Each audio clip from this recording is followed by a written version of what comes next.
Hello, everyone, and welcome to today's panel presentation titled Advances in High Sensitivity Protein Detection from Biofluids in the Protein in Early Diagnosis and Therapeutic Monitoring. This webinar is a part of the third annual Immuno-Oncology Virtual Event Series 2024. I am Kaylee Bach of LabRoots, and I'll be your moderator for today's event. Today's educational web seminar is presented by LabRoots and sponsored by Alamar Biosciences. For more information about Alamar Bio, go to alamarbio.com. Before we begin, I would like to remind everyone that this event is interactive. We encourage you first to participate by communicating with other attendees using our live chat feature during the presentation. You can find the live chat located at the left of your screen. You can also participate by submitting as many questions as you would like during the presentation. To do so, simply type them into the Ask a Question box and click Submit. We'll answer as many questions as we have time for at the end of the presentation. If you have trouble seeing or hearing the presentation, click on the Help Desk button located at the top of your screen within the navigation bar or from the lobby within the event. All right, now let's get started. I'd like to now present today's speakers. Alex Forrest-Hay, VP of Sales at Alamar Biosciences, Xiao-Jun Ma, Chief Technology Officer at Alamar Biosciences, and Yuehan Feng, Senior Director, Application Sciences at Biogenesis. For a complete biography on our speaker, please click on the Presenter tab from the menu on the left of your screen. Alex, Xiao-Jun, and Yuehan, you may now begin your presentation. Okay, thank you, Kaylee, for the introductions. Delighted to be here today to present for this LabRoots webinar. My name is Alex Forrest-Hay. I am the VP of Sales for Alamar. I'm going to start this presentation off with a brief introduction to Alamar and the NULISA technology. So proteomics is really undergoing something of a technology revolution. There are a multitude of new technologies coming to market, which are very exciting. The true proteomics technologies for discovery have always been in the realm of mass spectrometry, which Yuehan will talk about later. And those technologies are advancing very quickly, but they still struggle with the dynamic range of the plasma proteome and also scalability. And so immunoassays have really come to the fore to enable an analysis of proteins at higher sensitivity with technologies like Quantification, the Simoa technology, showing the value of high sensitivity for measuring important biomarkers, but not being able to scale and do high multiplex. And Olink recently doing higher multiplex and showing the value of being able to measure many proteins simultaneously, but again, struggling with sensitivity. So Alamar recently launched our NULISA technology with the Argo system to really enable both high sensitivity and high-plex proteomics with a workflow that's scalable and simple to operate.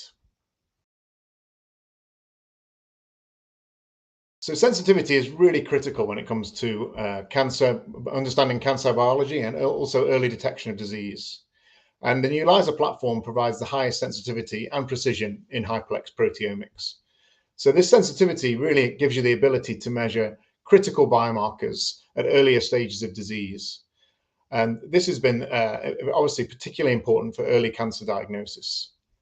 But also having this high sensitivity that NULISA brings enables the discovery of novel biomarkers that are currently undetectable with other approaches.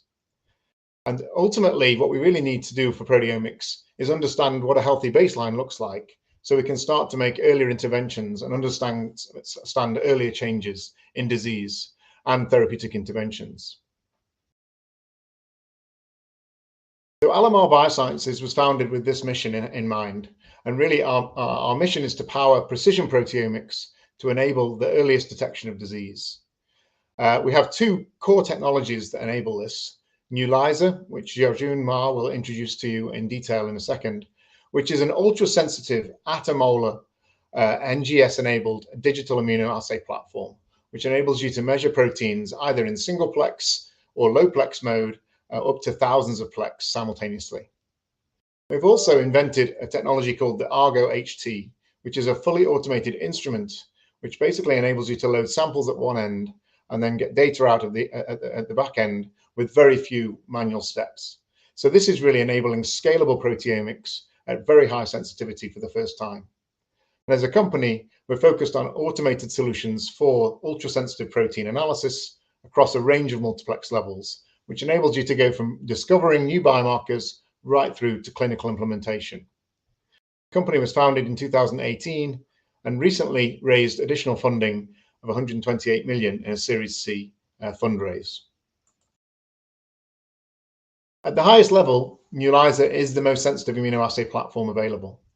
And there are 4 pillars to the technology that really make it exciting for understanding cancer and early detection. So first of all, the unprecedented sensitivity. So femtogram per mil levels of detection, meaning you can now measure cytokines and low abundant cancer markers that previously were not possible to detect. And this is really critical when it comes to understanding disease or trying to predict who's going to respond to a particular therapy. Also very important is our ability to measure proteins across a very wide dynamic range.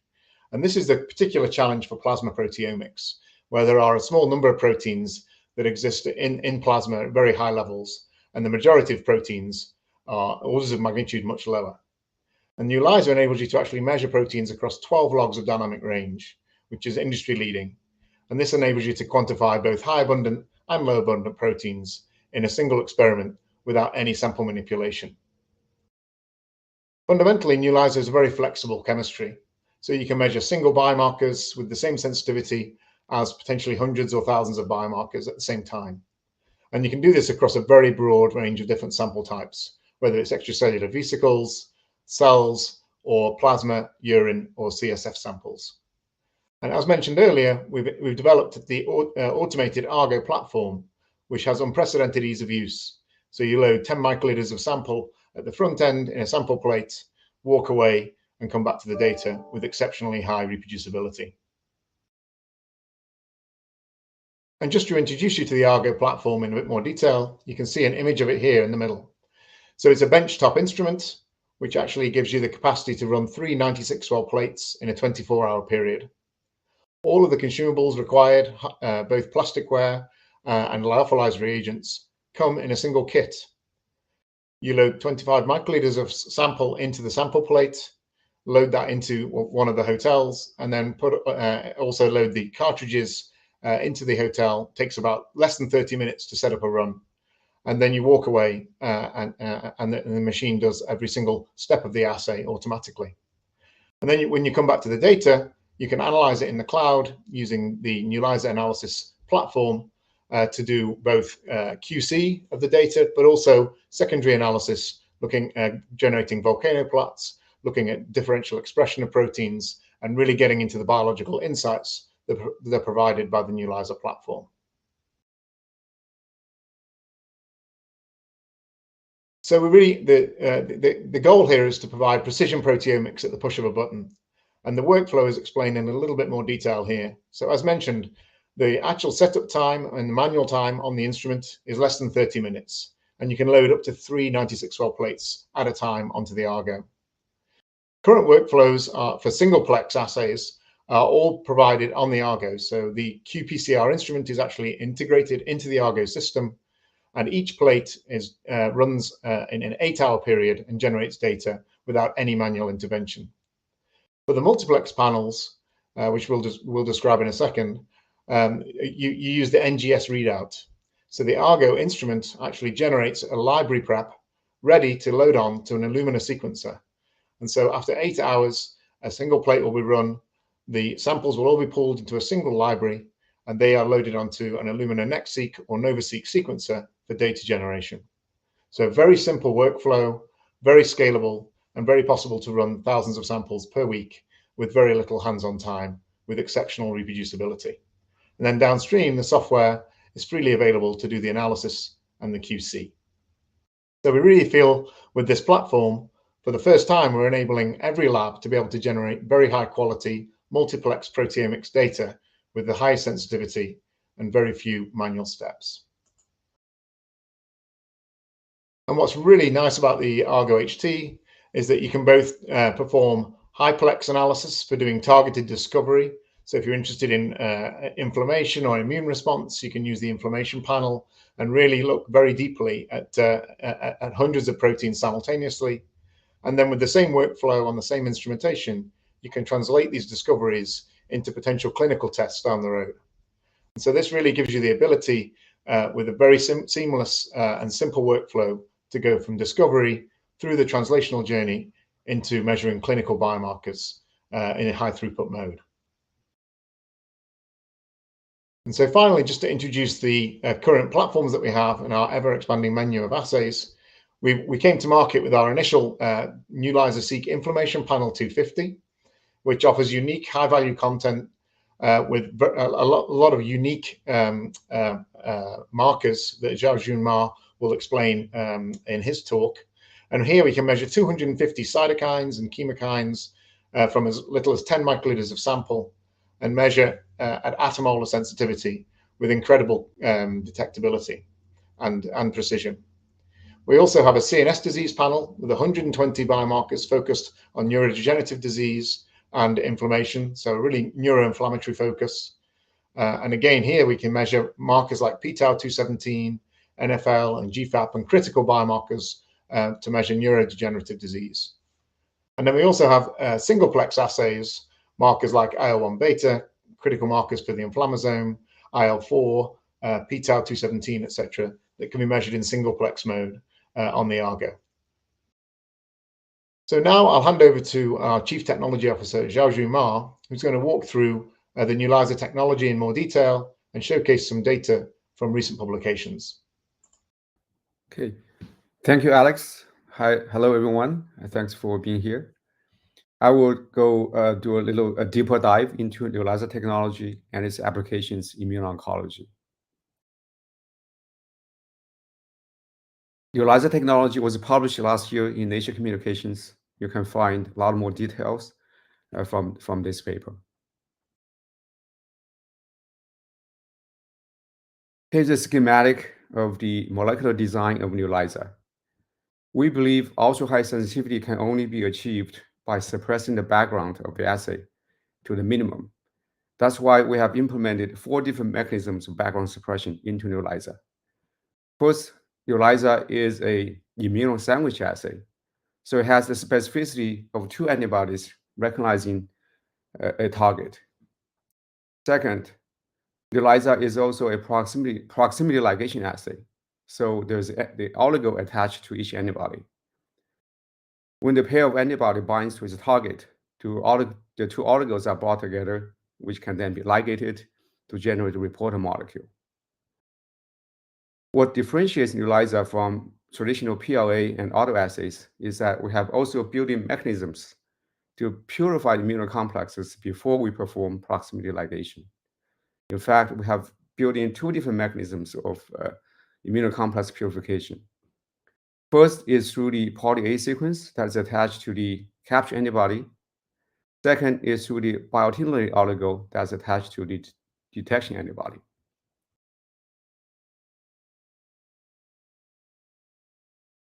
Here's how it works. We first form immunocomplexes in solution by incubating the sample and antibodies together. Then we capture the immunocomplexes with oligo-DTBs through poly-A oligo-DT hybridization. Then we wash away any unbound material, antibodies, and the sample matrix. We're left with the fully formed immunocomplex and any free capture antibodies on the magnetic beads. And then we release immunocomplexes from the oligo-DTBs by incubating the beads in a low salt buffer because the oligo-DT poly-A hybridization is reversible. And then we recapture the immunocomplexes now the second time by streptozidine beads, which binds to the biotin on the detection antibody. This time we leave behind the capture antibody, which does not have the biotin. After washing, we are left with a pure population of fully formed immunocomplexes on the magnetic beads. Then we perform proximity ligation and generate a report molecule, which can then be quantified by qPCR for singleplex or lowplex or by NGS for highly multiplexed detection of hundreds to thousands of proteins. In one of our earliest experiments, we compared ELISA to traditional PLA. And in this experiment, where we use both assays, use the same antibodies, same reagents to detect IL-4. As you can see here, at the high concentrations, both assays detect a similar amount of signal. However, at lower concentration, NULISA was able to suppress the assay background by over 10,000-fold to reach a limit of detection of 29 attomole. We then compared NULISA to the current market leader in terms of ultra-high sensitivity immunoassays, which is the Quantific's Simoa assay. We use the same antibodies for both assays to detect HIV protein P24. As you can see here, shown by the blue curve, NULISA was able to reach a lower limit of detection of 10 attomolar, which is tenfold lower than the Simoa assay. Despite the fact that Simoa assay actually uses 6 times more sample volume. This data really demonstrates the principle that background suppression drives the sensitivity of immunoassays.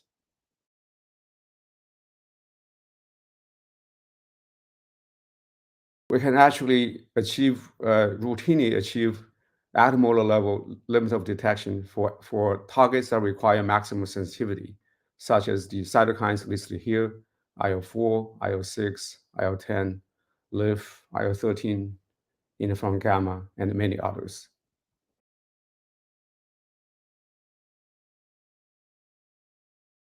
NULISA is built for multiplexing. NULISA achieves multiplexing without sacrificing sensitivity. As demonstrated here for the 3 targets, both single-plex and 200-plex assay achieved attomolar level sensitivity. Furthermore, the data from single-plex and 200-plex are highly correlated to each other. Another unique feature of NULISA is the ability to very easily pull individual assays into a panel.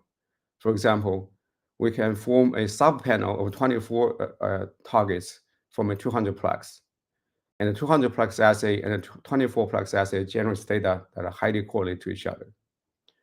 This demonstrates that NULISA as a single platform can really support the full journey of translational research, from exploring hundreds to thousands of targets in a multiplex panel, to validating a subset of those targets, and to finally translate into applications with single-plex or low-plex assays.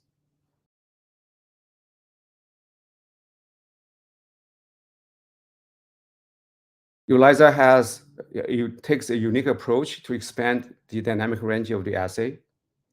In a 200-plex inflammation panel, we're able to combine both low and high abundance proteins in a single multiplex reaction without sample dilution to cover almost a 10-log dynamic range.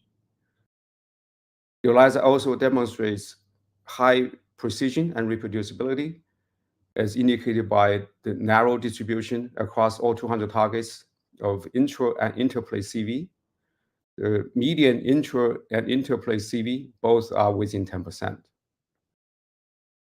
Another important measure of assay sensitivity is sample detectability, which is defined as the ability to detect a signal in a sample in greater than 50% of the samples.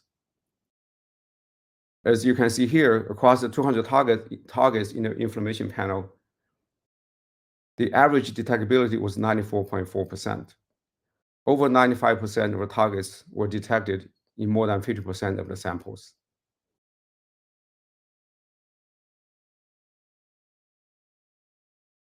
The closest technology on the market today to NULISA is Olink's proximity extension assay. So we compare these 2 technologies in terms of sensitivity using LOD and LLOQ as criteria. We focused on 74 targets that are shared between the inflammation panels between these 2 platforms.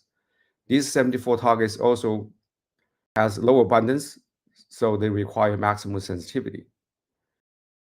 As plotted here, with the exception of one target, CCL3, shown in blue, which NULISA has a larger LOD and LOQ than Olink assay. Almost all other assays, the Olink assay had a much larger LOD and LOQ than NULISA. The median LOD of the Olink assays was 250-fold higher than that for NULISA, and the median LOQ of the Olink assays was 60-fold higher than NULISA.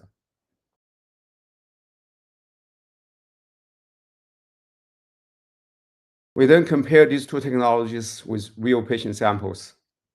We analyzed 151 samples with both technologies, which included 79 healthy controls and 72 patient samples with various diseases, including cancer, inflammatory diseases, and other diseases. There were 92 targets in common between two inflammation panels from these two platforms. So we compared the performance on these 92 targets in terms of precision, sample detectability, and the ability to detect differentially expressed proteins from disease group and healthy controls.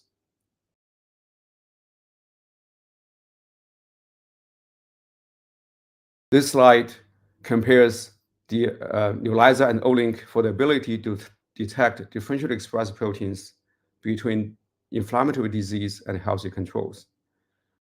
As shown by the volcano plots on the upper left corner, both technologies were able to detect a large number of proteins that are upregulated in the inflammatory disease group. And many of these proteins are detected by both platforms, indicating a high level of concordance between these two technologies. However, NULISA was able to detect a larger number of unique targets, highlighted in blue in the scatter plot of fold changes in the plot in the lower left corner. As indicated here, these blue targets demonstrate a much larger fold change between inflammatory diseases and control than the Olink assay. Interestingly, these are the same targets that also show the largest difference in terms of sample detectability. For these targets, the NULISA almost has close to 100% detectability, whereas Olink assays had less than 50%. This data demonstrates high sensitivity actually matters. It translates into the ability to detect more low abundance biomarkers.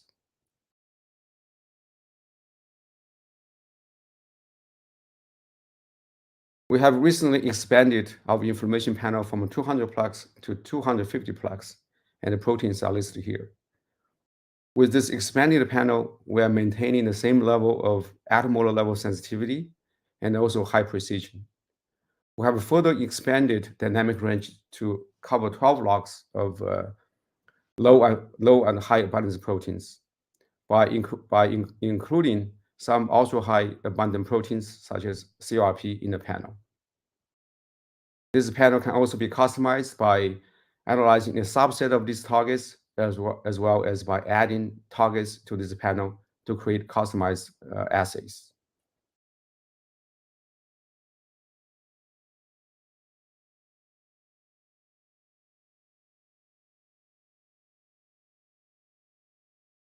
With this expanded panel, we're actually able to further improve this detectability, as shown here. Across 250 targets, over 99% of targets were detectable in at least 50% of the samples. This includes many of the well-known, very difficult targets to detect, such as IL-1 beta, interferon alpha, and other cytokines.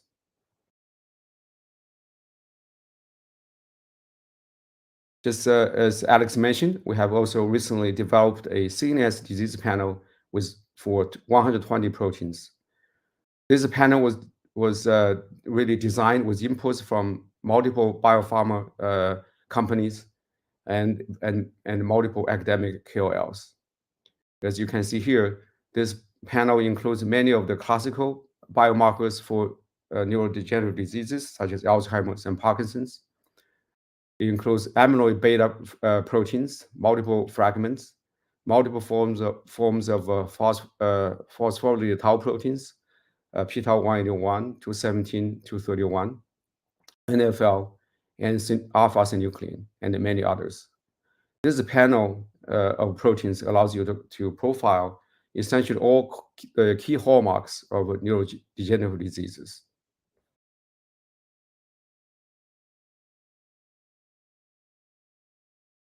So back to the inflammation panel.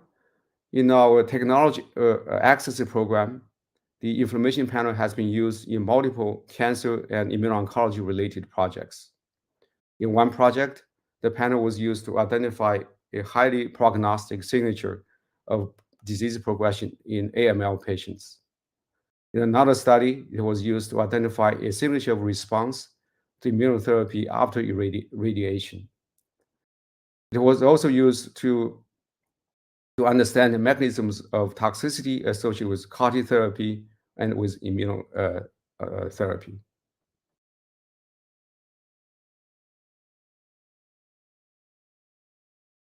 In summary, NULISA is the only platform that combines both ultra-high sensitivity and high multiplexing in a fully automated platform.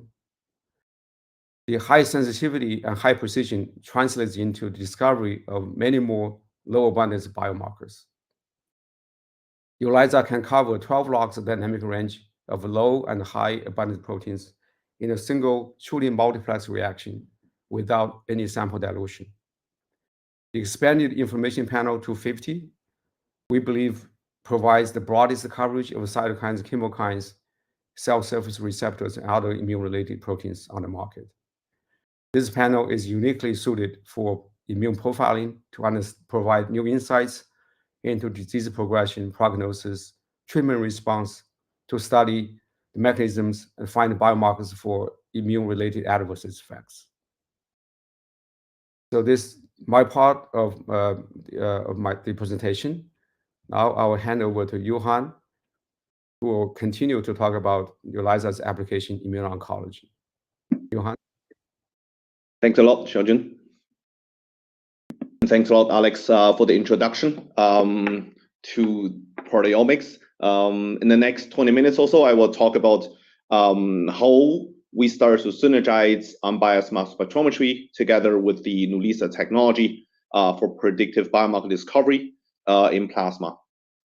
I want to start with a very short introduction of our company, Biognosys. So we are a Switzerland-based proteomics platform company dedicating the last 15 years on proteomics method development, primarily based on mass spectrometry. So we've definitely witnessed the development Alex showed in his first slide.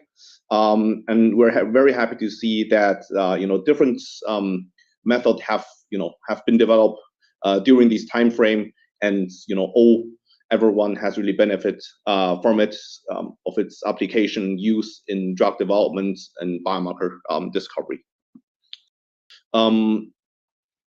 I think there's no need really to point out the importance of plasma in biomarker discovery due to its ease of collection and many points that have already been mentioned before. Also, with these interesting biofluid, it comes a lot of challenges. With two of the major challenges which can be seen on this slide. On the one hand, is really highly diversity of the analytes in plasma. So this, of course, includes different type of molecules. We're just focusing on protein here, but already for the proteins, there's a lot of diversity due to the origin of those molecules, but also due to the way how these molecules are released or actively secreted into the plasma. And because of that, to address the different classes of analytes, a multifaceted approach is always needed.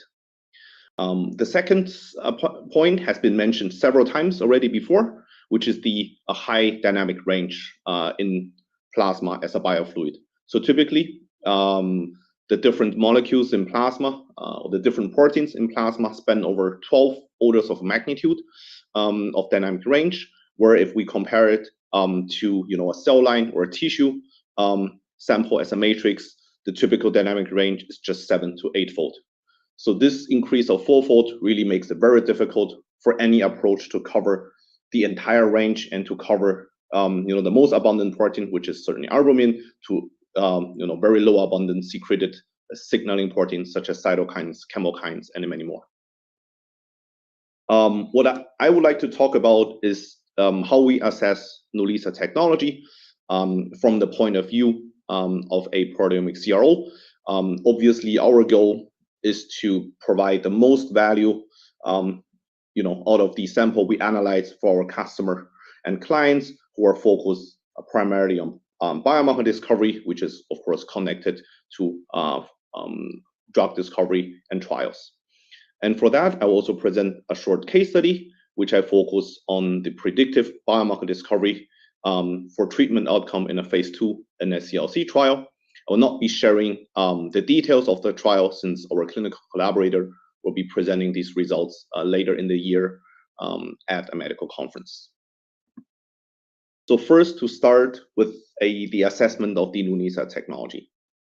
Again, here I will really focus on one of the experiments that we think really showed us how sensitive this method is and how we can leverage this in many of our client projects.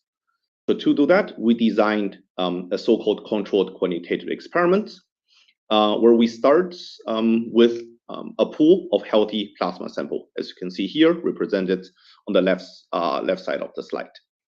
We dilute the sample in 4-fold dilutions in a series. So basically, what we obtain are samples containing 25% plasma, 6.25% plasma, 1.6% plasma, and later on only 0.39% of plasma.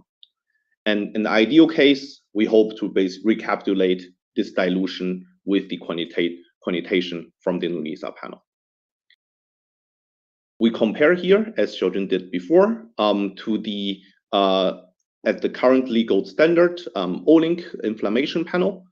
And for the O-link analysis, we use the inflammation 384 panel. So basically, we're equal on both sides, where we use NGS as the readout here.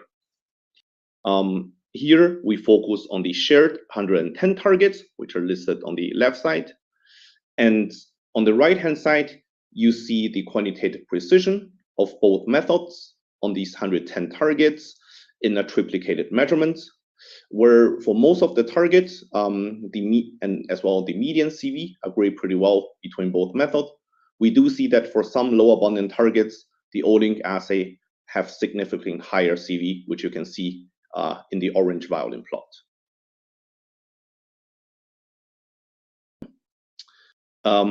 And here, what we are trying to do is to recapitulate the linearity that I've shown in the previous dilution series experiment. So if the quantification at each of these dilution series is perfect, if we fit it to a linear curve, we should obtain the goodness of fit represented by R square equal to 1.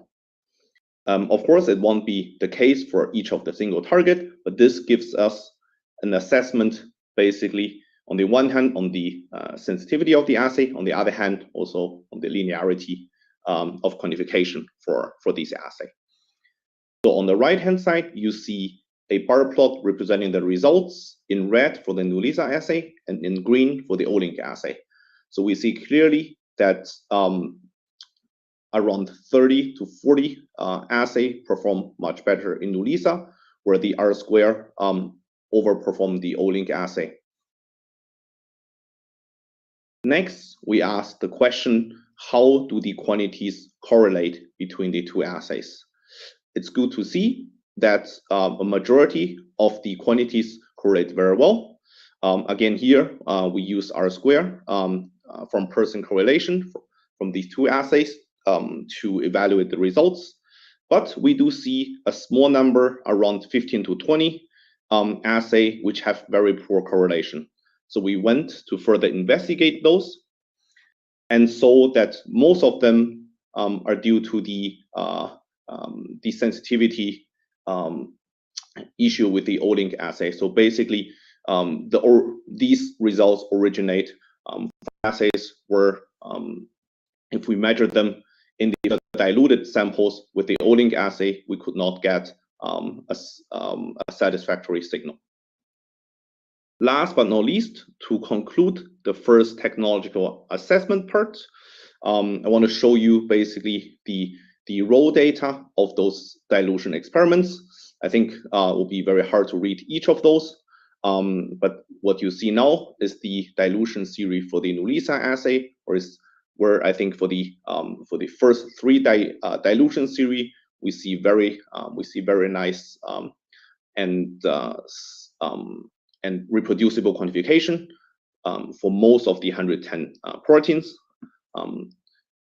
For the O-link assay, it is almost the same case for the undiluted plasma, but we start to see much earlier decline in reproducibility and quantitative precision for some of the low abundant targets. So with that, I would like to conclude the first part and move further to the more interesting biological question.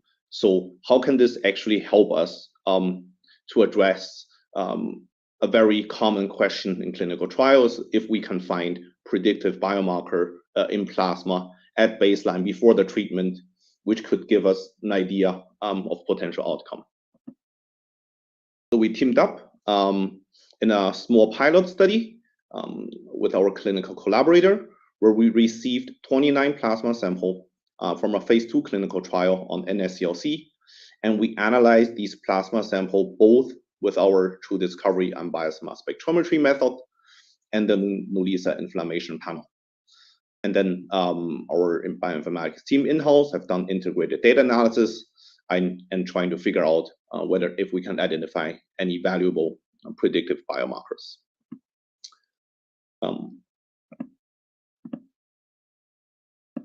To give you an overview, what you can see here on the left-hand side is the number of protein we can quantify, either use True Discovery mass spectrometry or the NULISA panel. And on the right-hand side, you see a Venn diagram which represent the overlap of both methods. And as expected at the beginning, mass spectrometry has been very strong to cover the high and medium to abundant protein.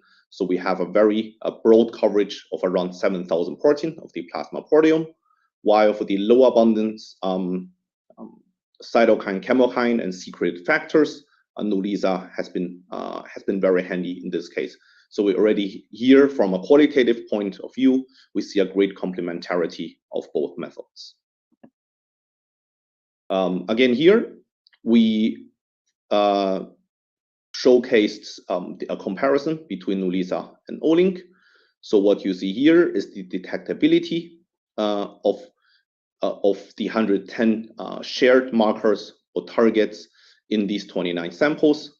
So as you can see here, for most of the markers, NULISA showed better detectability across all samples, while for two of them, as you can see on the top, O-link has showed better detectability. But the more interesting question here is that, can we actually use the combination of both data to better find predictive biomarkers? So what the team has done here is to do data filtering, because we know that mass spec produces way more data. We don't want to overfit the model.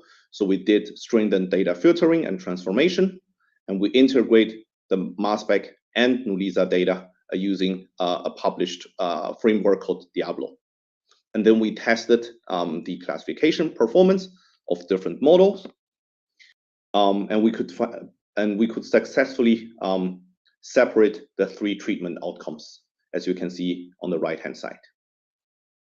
And the next logical question that we want to answer is basically, what are the determinants that actually drive the separation of these three clinical outcomes?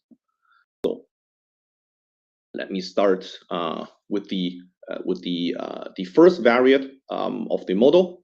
So here we picked in total 110 proteins, from which 70 are quantified by our True Discovery mass spectrometry, 40 by the NULISA panel. And we found out that there are two very interesting clusters clearly separating treatment outcome one from the rest of the outcomes. And when we carried out enrichment, geo-enrichment analysis on this, we see a clear enriched terms for positive regulation of leukocyte migration and response to tumor necrosis factor, with some of the very interesting markers listed there. And all these stakes have been measured by the NULISA panel. Next, we looked into Varia 2. So this is a cluster which is covered more using the mass spec method. So here we have 250 proteins quantified by MS, while 10 proteins are covered by NULISA. And again, here we see a very striking clustering where the treatment outcome 3 is clearly separate from the rest. And again, using a similar geo-enrichment technology, we see that protein glycosylation and glycosyltransferase activity is significantly enriched in this cluster, with some of the interesting targets measured using our true discovery mass spectrometry method listed here. So the question is, can we actually use some of these signature, let's say, as a tool to predict treatment outcome? So luckily, from the same pilot study, we received samples from 4 patients, while at the time of the analysis, we did not know the clinical outcome.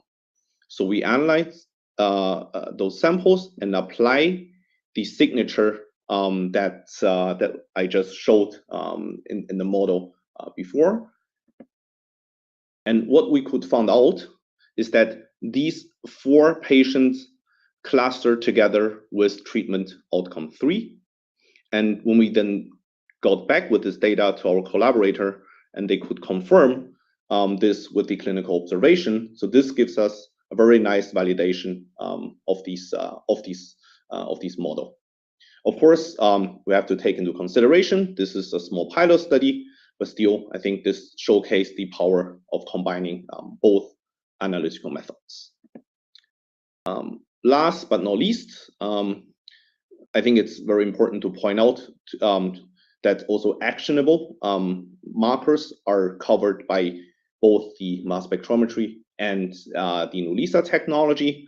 So just some of the representative examples shown here. On the left side, you see some of the very interesting IO targets covered by our true discovery mass spectrometry method. In the middle, interesting targets covered by NULISA technology. And of course, always the question, how do quantification between mass spec and NULISA agree in case we measure the same target? So in this case, we show one example here, which is also IO target TNF-SF10, where we could observe similar trend in both technologies. So to conclude, I hope I could give you a brief overview of how we see the integration of Alamar technology as a proteomics platform company.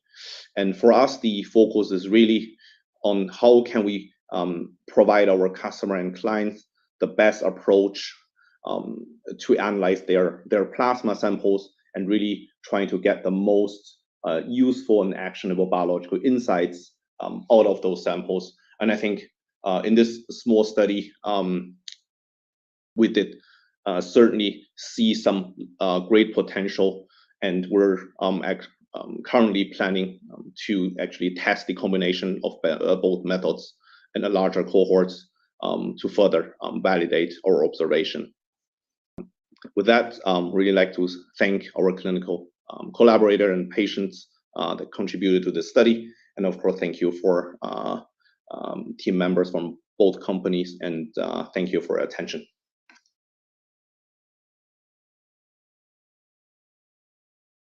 All right, well, thank you, Alex, Xiao-Jun, and Yuehan for your informative presentation. We will now start the live Q&A portion of the webinar. So to our audience, if you have a question that you'd like to ask, please do so now. Just submit a question in the Ask a Question box located at the bottom of your screen. All right, so let's get started. We've already got some great questions coming in here. This first question is for Xiao-Jun, and this question is asking how to control the biological variance and noise in plasma, especially when measuring analytes with low abundancy. Sure, happy to answer that. Obviously, pre-analytical handling of samples are critical for any biomarker measurements. So ideally, plasma samples should be stored frozen at minus 80 for long-term storage. And you should minimize the number of freezing and thawing cycles. With that said, we have actually done internally sample stability studies, and we will demonstrate that with our inflammation panel, almost all the targets actually showed quite very minimum differences after up to 3 freeze and thawing cycles compared to freshly thawed samples. Great, thank you. I've got another question for you here. How do analytes correlate with MRM assays? Yes, a great question. So far, we haven't done much of this correlation ourselves, but a few of our early access customers have generated data and have demonstrated really good correlation between NULISA and mass spec measurements for a number of important biomarkers being used in, for example, in neurodegenerative diseases area. Great, thank you. All right, now Yuehan, I have a question for you. This question asks, I guess you have done lots of protein depletion for mass spec. I'm wondering what happens after depletion in light of Alamar's technology before and after the depletion columns. Any data on that? Yeah, thank you. That's a great question. So I think there are two questions here, maybe just answering the first one first. So we're actually not doing protein depletion for mass spec. We're doing a particle-based approach, which is more like a protein enrichment or equalization. And also it has no effect on Alamar technology because actually what we do for these multi-omics analysis here, right? So combined mass spec and Alamar is that we split the sample into two aliquots, one for Alamar and one for mass spec. And since, both technology do not require large volumes, right? So in total, around 100 microliter will be enough to do both. Great, thank you. All right, next question here. This question is for Xiao-Jun, and this question asks, what is the highest plexing level that you can achieve? Okay, good question. So as we mentioned in our presentation, currently we have two panels, multiplexed panels. A inflammation panel has 250 plex. A CNS disease panel detects 120 proteins. So on our market products that we commercialize now, we're achieving 250 plex. Internally in R&D, we actually have demonstrated technical performance feasibility with a 547 plex. So by design, NULISA can support thousands of plexing, and it's just a matter of developing those assays, which of course take some time. So technically, clearly, we expect that NULISA will be able to support very high levels of plexing from hundreds to thousands of proteins in a single reaction. Great, thank you. Now, Alex, I've got a question for you. Can NULISA analyze EV samples? Yeah, we've actually done quite a few projects via our Technology Access Program, which is a program where customers can send samples into our lab in Fremont.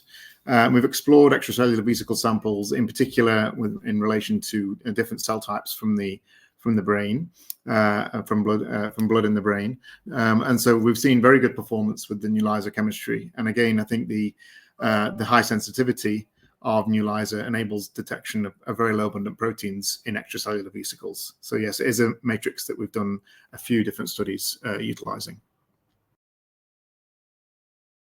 Great, thank you, Alex. All right, next question here for Xiao-Jun. What kind of antibodies does NULISA use? Okay, again, a great question. So for NULISA, we're really focusing on consistency, and so we have to ensure long-term consistent supplies of raw material as well. So for that reason, we have used almost exclusively monoclonal antibodies for our assays. Great, thank you. Now, Yuehan, I've got another question for you. Can MS-based method measure post-translational modifications in addition to protein abundance? Yep, that's another good question. So I think the simple answer there is yes. So actually the actual analyte mass spectrometry based method that we're using is measuring our peptides and not protein itself.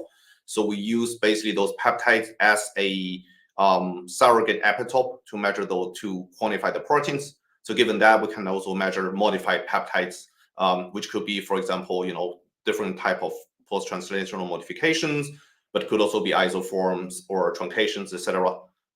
We haven't showcased that here, but this is something definitely doable. Great, thank you. All right, now moving on. Now, let's see here. Okay, Xiao-Jun, has Alomar encountered issues similar to the proximity extension assay with matrix interference seen with certain lysate preps or urine? Does diluting result in reducing the detectability? Okay, that's a great question. So we, as Alex mentioned, we have already applied NULISA to multiple sample types, plasma, serum, and cell lysates, and urine, and other sample types very successfully. And one key difference between NULISA and the proximity extension assay, as I kind of alluded to earlier, is that NULISA is a solid phase based immunoassay, and whereas proximity extension assay is a homogeneous assay without any purification steps. So with NULISA, we're able to purify any, essentially after the sequential capture and release mechanisms, we can purify away the immunocomplex from any sample matrix components. So that should really greatly reduce the chance of interference from matrix components. So in our assay, as I mentioned, we do not do sample dilutions. So all the sample is analyzed by just a 5 to 10-fold dilution into our reaction. Great, thank you. And another question for you here. How sample complexity impact on NULISA assay performance? Is there special clarification processes required to mitigate the impact? Okay, that's an interesting question. The sample complexity, yeah, I'm not sure what this is referring to. Maybe similar to the last question is about the complexity of sample matrix. Again, I would expect, because of the solid phase chemistry, that the double purification mechanism will build into the assay workflow. We should be able to handle complex samples without any actual sample pre-treatment steps. Yeah, I would just mention, our assays are validated to have very high detectability in plasma, which is possibly the most complex type of sample. And we've also validated in different types of plasma samples, so EDTA, citrates, heparin types of plasma. So it seems to be very robust across multiple types of blood samples, and blood is typically the most complex type of sample with the broadest dynamic range. So when we then measure in things like CSF or urine, which are less complex, we tend to see very, very high detectability and good results as well. Great. All right. Well, thank you all for your time today. That will conclude our session. So Alex, Xiao-Jun, and Yuehan, do you have any final comments for our audience? Yeah, just thanks everyone for attending this webinar, and also thank you for the great questions. Great. All right. Well, thank you again, Alex Forrest-Hay, Xiao-Jun Ma, and Yuehan Feng for your time today and your important research. Before we go, I'd like to thank the audience for joining us today and for their interesting questions. Questions we did not have time for today, and those submitted during the on-demand period, will be addressed by the speakers via the contact information you provided at the time of registration. This webcast can be viewed on demand for 1 year until April 30th, 2025.